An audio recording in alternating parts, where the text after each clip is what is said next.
Olá, estamos aqui com mais um Papo de Especialista, esse programa voltado para você que é investidor para ajudar nas suas decisões de investimentos. E hoje estamos aqui com um grande especialista que é o Walter Maciel, presidente da Azequest, uma das maiores gestoras de fundos do Brasil, com mais de 23 bilhões sobre a sua gestão. E para me ajudar nessa entrevista eu estou aqui com a Fabiana Carvalho, que é especialista em fundos de fundos.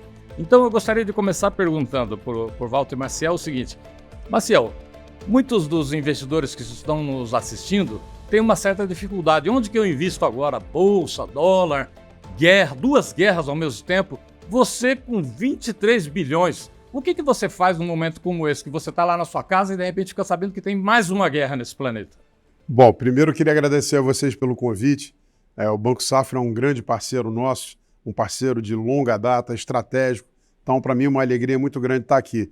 Bom, primeiro, para o investidor é dizer o seguinte: a gente sempre vai estar passando por crises, ainda mais no Brasil, né? Porque a gente tem aqui no Brasil, é um país especial, porque crises lá fora acontecem de vez em quando. No Brasil a gente tem quase sempre, então você está sempre com algum tipo de desafio fora do comum.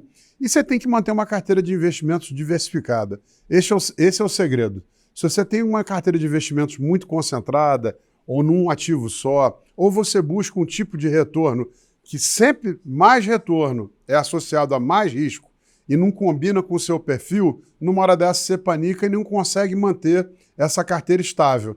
Acontece uma crise, primeiro você tem que olhar, analisar, observar quais podem ser as consequências e fazer ou não algum ajuste na sua carteira em função do aumento ou redução de riscos que você percebe.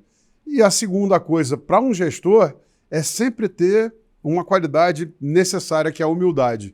Se eu não entendo o que está acontecendo, ou eu não tenho clareza do que fazer, a melhor coisa é reduzir o nível de risco dos fundos, deixar o cenário clarear mais um pouquinho, porque você todo dia tem a oportunidade de voltar a tomar risco. E, por último, o investidor que entrega o dinheiro a bons gestores tem esse conforto. Você não precisa fazer nada. Você tem que confiar na turma de profissionais a quem você delegou essa responsabilidade de cuidar dos seus investimentos por você, né? E você, Fabiana, que é especialista em fundos de fundos, o que você pensou no momento que você ficou sabendo que tinha mais uma guerra aí e também com essa preocupação com a guerra lá nos Estados Unidos contra a inflação? Perfeito, perfeito. Quando olhamos, Walter, agradeço mais uma vez a sua disponibilidade aqui. Prazer estar aqui com você. É um imenso prazer recebê-lo, né, aqui no Safra. É uma parceria aí, Azequest e Safra, de longa data, mas realmente nós lá, carinhosamente conhecidos, né, como FOF, a área de Funds of Funds, nós realizamos toda a curadoria, toda a diligência para selecionar o que tem de melhor na indústria e trazer para dentro da arquitetura do banco. E quando nos deparamos com mais uma crise, mais uma guerra e trazendo mais volatilidade para os multimercados, que, convenhamos, né, um 2023 desafiador para a indústria de multimercados. Mas foi o que o Walter colocou. Acho que acreditamos que a expertise do gestor, a capacidade de selecionar o que tem de melhor e realmente ter a humildade de colocar o pé no freio em momentos como esse, né, de abertura de curva, de reprecificação de curva de juros nos Estados Unidos, né, impactando todo o mercado, crise no leste europeu, guerra, conflito. Então, acho que é muito prudente selecionar o que tem de melhor, selecionar os bons gestores para que realmente essas cabeças pensantes, essas mentes brilhantes, façam esse trabalho de diversificação tão importante dentro de um portfólio e dentro de um fundo, né? Ô Walter, explica um pouquinho para quem está assistindo a gente qual que é a vantagem do fundo multimercado. Então, vamos lá. A primeira coisa, né, nós temos essa parceria no Multi-PWR, no Power, que foi um produto concebido a quatro mãos, né? A gente tinha um produto já há muitos anos rodando e o Safra pediu um orçamento de risco um pouco diferente, um produto que traria mais retorno para o cliente. Eu acho que foi uma ideia que trouxe um sucesso gigante. A gente tem uma equipe muito grande lá dentro da Azequest. Na verdade, nós temos hoje 23 bi sob gestão, espalhados em mais de 10 estratégias, dentro disso produtos líquidos e líquidos. Então a gente tem a turma que cuida de crédito privado, cuida de renda variável e tem a turma do multimercado macro. O legal é que todas as equipes se conversam. Então a gente tem dentro da Quest uma capacidade de estar olhando para ativos muito diversos, com especialistas, um olhando para o bottom-up, olhando para a empresa, para o último resultado, para a gestão, e a turma macro com um olho muito mais na economia global e local. A vantagem do fundo multimercado é que ele tem um mandato muito amplo. Então, diferente de um fundo de renda variável, e olha, está falando com um cara aqui que adora investir em bolsa e acha que a bolsa brasileira hoje está muito barata. Mas o fundo multimercado ele não tem a obrigação nem de estar comprado, que ele pode estar vendido, nem de estar em bolsa, ele pode estar em juros, em bolsa, em câmbio, ele pode estar em moedas ao redor do mundo, juros fora do Brasil, bolsas fora do Brasil. Então tem tanta coisa para fazer que ele traz muita versatilidade. Então eu digo que é um fundo para todas as estações. Tem fundo, por exemplo, renda variável, que no verão e na primavera vai melhor, né? Quando você tem um momento de muita aversão a risco, sofre muito. Fundos de crédito privado são mais estáveis. No Brasil tivemos esse ano um evento que tem muito menos a ver com crédito privado e muito mais a ver com fraudes corporativas, né, de duas grandes empresas que afetaram o mercado já voltou. Mas são fundos que, em tese, vão te trazer um retorno mais estável, mas com uma rentabilidade mais controlada. E o fundo multimercado não, eu acho que ele pode se aproveitar. Se você estiver muito negativo com o ambiente, você pode estar short. Se você está muito positivo, você pode estar long. Se você acha que o Brasil está bem, mas a Argentina está ruim, você pode estar comprado do Brasil, short Argentina. Isso vale para a Europa, Estados Unidos, Japão. Então isso já te dá um leque enorme de oportunidades. A gente vai buscar sempre multimercados e gestores, eles não vão acertar o tempo todo. E não vão mesmo. Gestores, eles buscam errar a menor quantidade de vezes possível, né? E claro, se não tiver convicção na posição que ele está, ele pode reduzir posição, trabalhar short, trabalhar mais caixa. Acho que é a magia e o segredo de um bom multimercado. E o Azequest Multi-PWR vem fazendo esse trabalho muito bem num ano muito difícil. Está entregando aí, na média, 108% CDI, né? Não, fico muito honrado. Nós temos hoje uma volatilidade no fundo bem contida. A gente foi muito responsável ao longo do ano, olhando para um cenário que não estava totalmente claro e soubemos tomar proveito de ativos diferentes em momentos diferentes. Coisa interessante que você falou, eu adoro esporte e o meu ídolo, né, no tênis é o Federer, né? E o Federer ganhou 54% dos pontos que ele disputou na vida, dos pontos. Perdeu 46%. Isso fez dele, né, o maior de todos, ganhar 20 Grand Slams. Então, assim, para um gestor, se você acertar 52% das vezes e souber controlar suas perdas, né, reduzir rapidamente quando a posição está perdedora, isso já faz o fundo ter um retorno bem bacana. Então, de novo, ter humildade. Você perguntou em relação à crise, o que está acontecendo. Eu acho que sim, tem a crise no Oriente Médio, mas é uma crise muito contida e que, por enquanto, não traz grandes efeitos macroeconômicos. Já a situação da inflação norte-americana, hoje, né, é uma questão muito mais importante do ponto de vista de afetar os investimentos, não só no mundo, mas também no Brasil. Essa percepção de que os Estados Unidos vão manter os juros mais altos por mais tempo, isso o que muda em relação à política monetária aqui no Brasil? O que você está vendo em relação aos juros, a taxa Selic aqui no Brasil?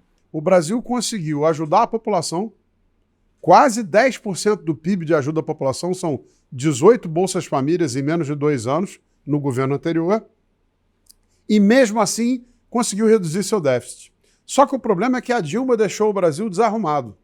Eu tento mostrar as virtudes de cada um. Lula conseguiu criar quase 400 bilhões de dólares de reservas internacionais. O governo Dilma é mais difícil de defender. Ela deixou para a gente uma dívida pública em trajetória pior, desgovernada e insustentável, mas 30% do PIB maior do que os nossos pares emergentes. Nós saímos da pandemia com pouco menos de 20% a mais. Então, no relativo, a gente melhorou. E comparando, inclusive, com o México, que não ajudou ninguém. Só que 20% a mais ainda é muito. Só que nós fizemos um trabalho, primeiro, de controle da dívida e, segundo, o nosso Banco Central, e também precisamos bater palmas, porque o Banco Central elevou o juro de 2 para 13,75 nos 2 anos, no ano anterior e no ano da eleição, sem grande gritaria, né? O governo deixou o Banco Central sem pressão nenhuma, fazer o seu trabalho e trouxe a inflação já para debaixo do teto da meta. E olhando para o ano que vem, com muita cara de que vai convergir.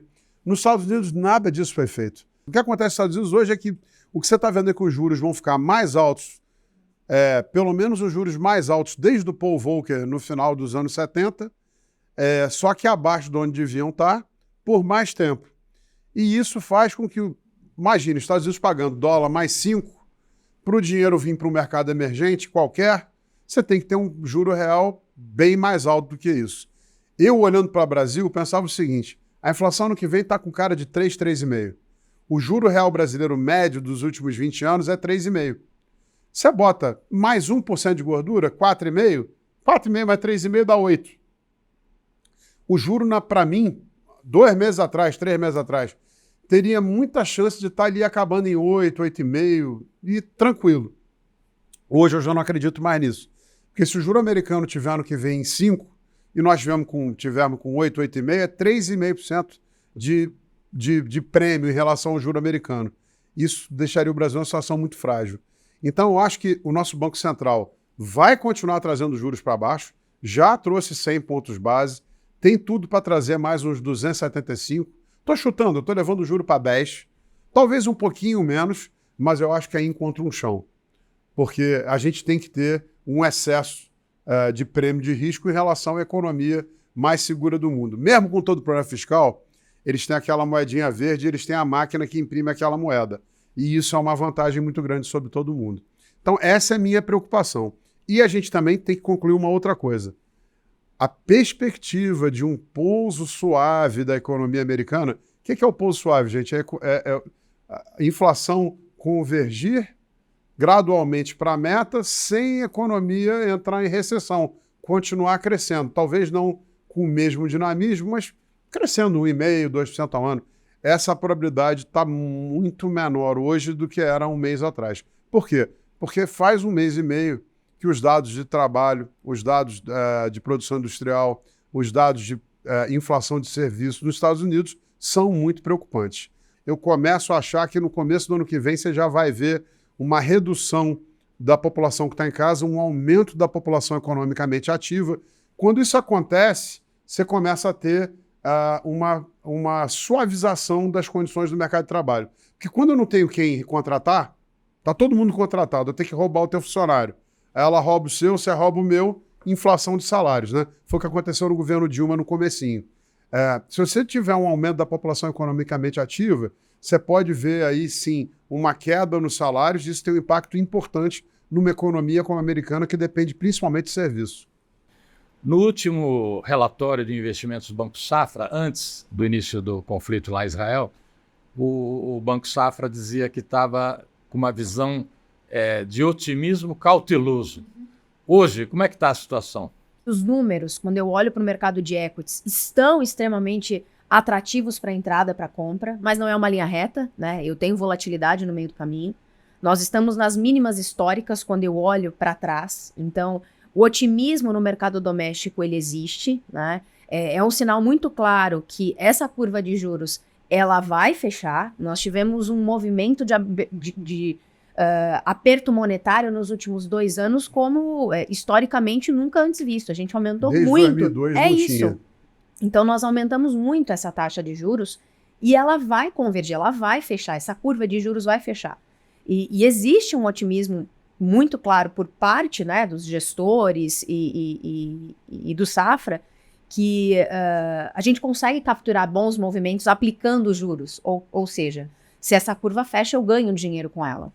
Então continua, né, essa visão otimista, cautelosa porque nós temos esse vento no exterior, principalmente, né, convergindo aqui para o mercado emergente, e quando eu tenho Estados Unidos olhando um juros mais alto por mais tempo, é preocupante para um emergente, né? Aqui Não é uma situação ideal, né? não é uma situação ideal. Existe um otimismo, mas precisa ser muito tático nesse curto prazo.